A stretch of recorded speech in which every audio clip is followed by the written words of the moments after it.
Hey Legacy Builders, this is Jenn McNeely here with JWM Designs, and today in this video we're going to talk about business formation, and in particular we're going to talk about the 5 things I think every entrepreneur needs to consider when formally structuring their business. My goal in this video is to give you just a general overview of the different business structures that are out there and get your mind going on things that you need to consider when starting your business. Maybe you've been selling crafts or apparel, or you've been providing services like online tutoring or in-home cleaning. Or maybe you just want to take advantage of the programs targeted towards helping small businesses during the COVID epidemic, and you need to legitimize your company so that you can take advantage of these programs.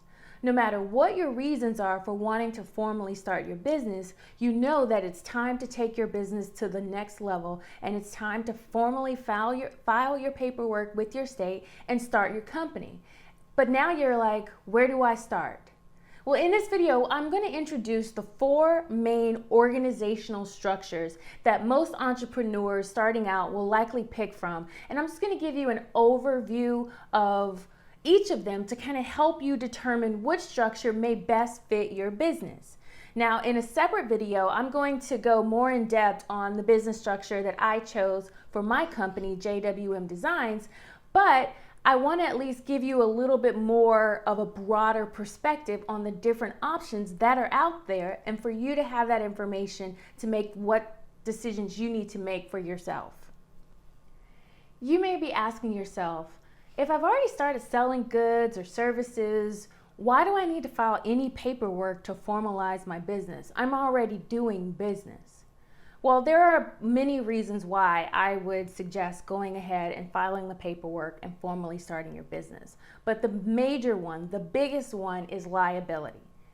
While the internet and social media has made it super easy for people to immediately start selling products and services to the general public, you put yourself at considerable risk should something go wrong with the product or the service that you provide and you find yourself in court.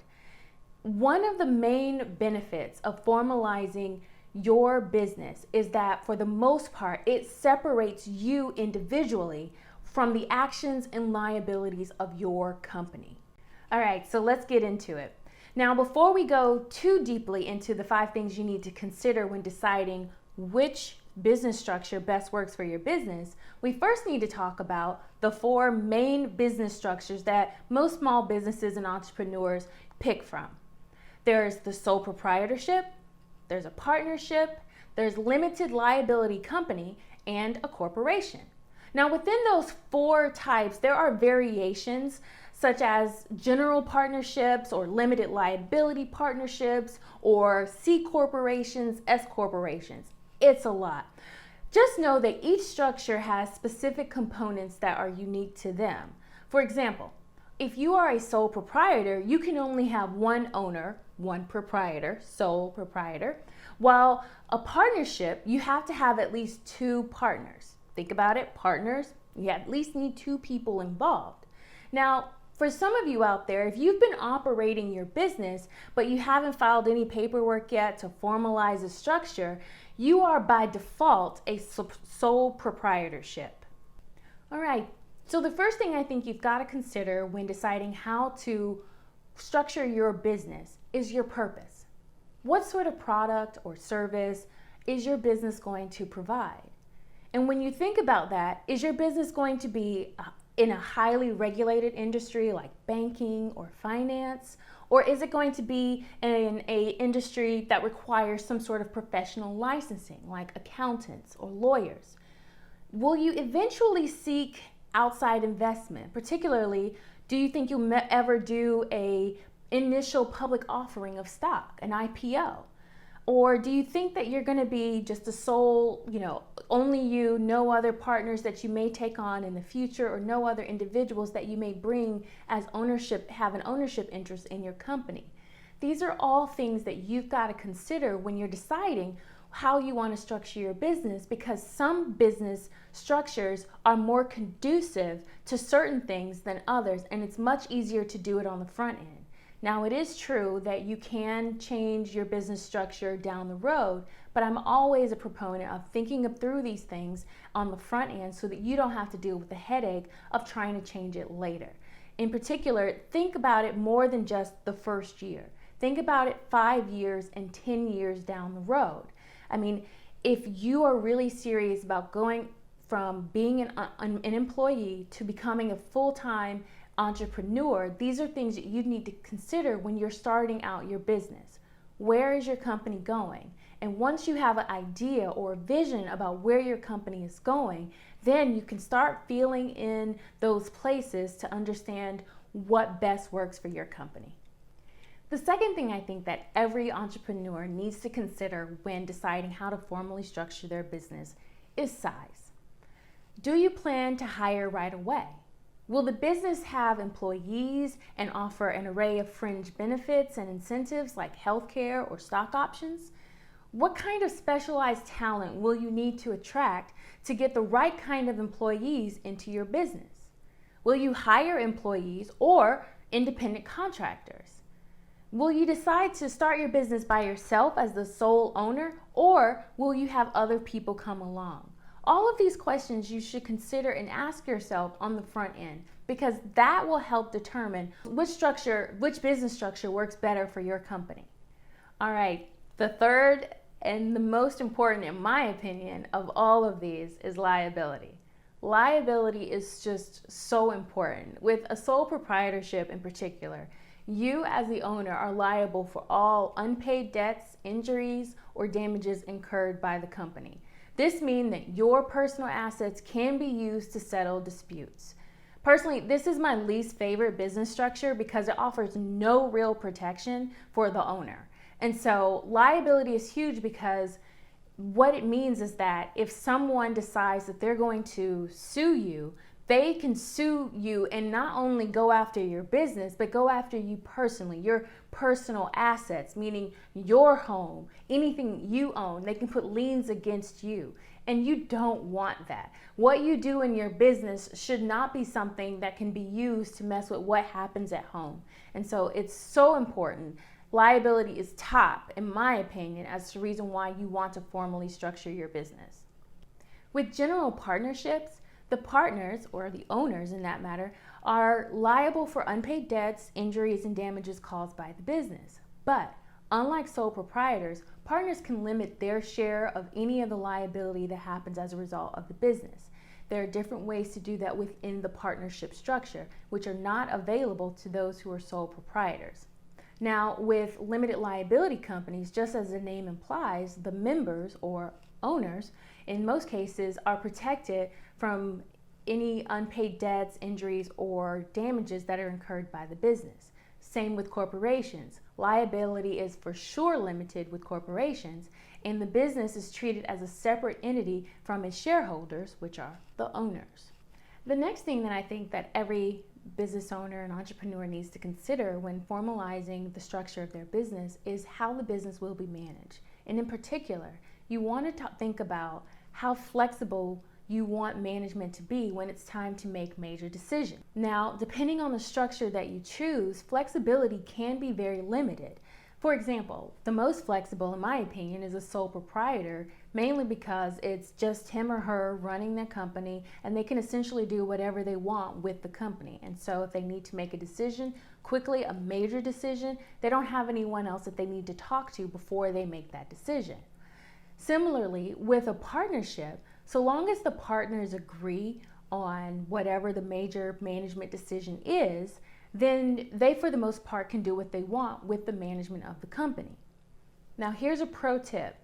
Make sure when you go into a partnership or any sort of business where you're a co-owner with someone else, that you trust that person, but also that that person can separate the personal from the business. The reason is that you want to make sure you put how decisions, major decisions in that business will be made, and you want to ensure that the partners or the co-owners are on equal footing. This happens so often where you have people who go into business together, but someone may have somehow more power than the other, although they're both supposed to be on equal footing, and that should be the goal if you're going into business with someone else. Now with an LLC, management is mostly flexible, but it still requires some agreement among the members or co-owners of the company. And so you need to make sure that your founding documents for the business has specific ways on how major decisions are made and who makes those major decisions and how.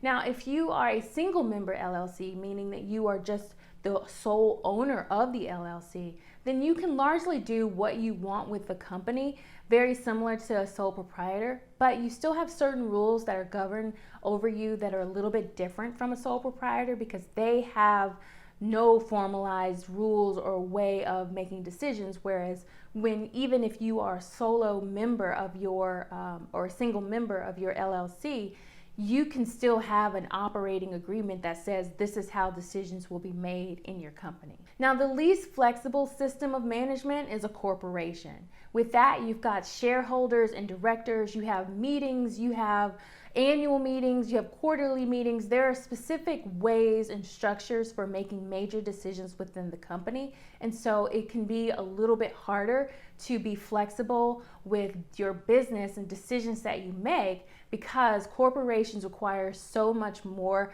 documentation and more of a formal process than all of the other structures that are out there. The fifth and final thing that I think that all entrepreneurs need to consider when deciding how to formalize the structure of their business is taxation.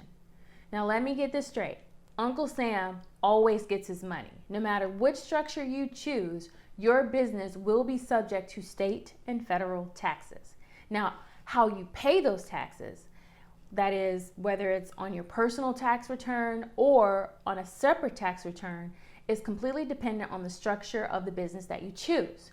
Now, this is definitely something that you want to talk with an accountant or a business manager about, because depending on the type of product or service that you plan to provide, certain business structures would not be a good option for you. And so in this video, I don't want to go too far in this topic because your situation is unique to you and you should do your research to determine what fits best.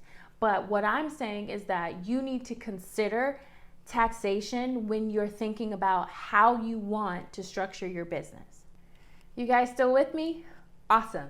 So at this point, you're probably thinking, Jen, this is just a lot of information and I don't know where to start. Look, I know this list is not all inclusive. These are just the 5 topics that I think are a good starting point when you're trying to make this decision. There are a host of other things that you can and should consider when formalizing your business. But my goal from this video and the start of this is just to introduce this topic to you, get your gears going on the right path, what you need to consider, what you need to look for, and why these things are important. You've got to do your own research to better understand those 4 main business structures I talked to you about and the pros and cons of each based on your business needs and where you're trying to take your business. Now, you can use the questions and the topics that I mentioned as a guide to getting to your answers, but ultimately it's going to come down to you making that decision for yourself. So after all of my explaining, are you still questioning whether it's even necessary to file the paperwork?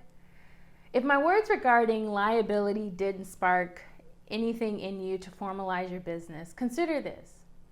Some larger clients or companies or customers that might want to do business with you won't consider your business if they aren't sure your business is going to last.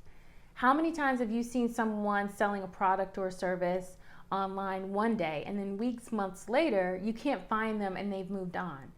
If you really want your business to be your full-time business and you want to be taken seriously by prospective clients and other businesses that may want to join with you, which means more money, more consistency, and a better life overall, then you've got to make that tough decision of sitting down and formalizing your business, doing the research that's necessary so that you can take your business to the next level.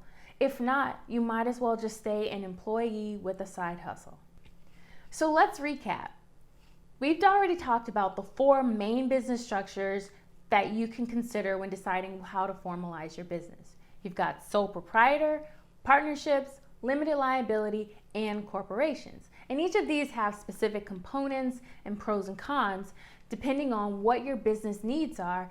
Some fit better than others. Now, when you're considering which structure best works for your business, think about the purpose of your business, products or service. What are you going to be providing? What is the size of your business? And how do you plan on growing it? How do you want your business to be managed? What about taxation? And more importantly, liability. How do you protect yourself and your personal assets? I employ you to do your research and get comfortable with understanding the pros and cons of each of these different business structures and how they best relate to what you're trying to do in your business. So your action steps, your homework today is do your research. Research the different business structures that are out there, look at the pros and cons, and then make a decision. Talk to your advisors. If you've got a business manager, an advisor, a lawyer, friends, family, whoever you need to, but make a decision and then get moving. Take your business to that next level. If you want to be taken seriously by a lot of the other businesses that are out there and by potential customers, it's time to take that step and to formalize your business. And now you've got some tools in your arsenal to be able to do that. In my next video, I'm going to be talking about LLCs and why I chose that as a structure for my business. I personally think that LLCs are honestly one of the best structures for small businesses, and I'll explain why I think that in that next video. I hope you guys are finding these videos helpful and enjoyable as you continue to navigate the process of becoming an entrepreneur. I am right here with you, rooting for you, going through the same process of transitioning from full-time employee to full-time entrepreneur. If you've got any questions or thoughts about this video or videos that you'd like to see in the future, please leave a message in the comment box below. Also, don't forget to like this video if you found it helpful, and be sure to subscribe to my channel so that you can get alerts on new posts and content that I'll provide. I am all about you guys. I'm super excited about you building your legacies. You are legacy builders, so let's build together.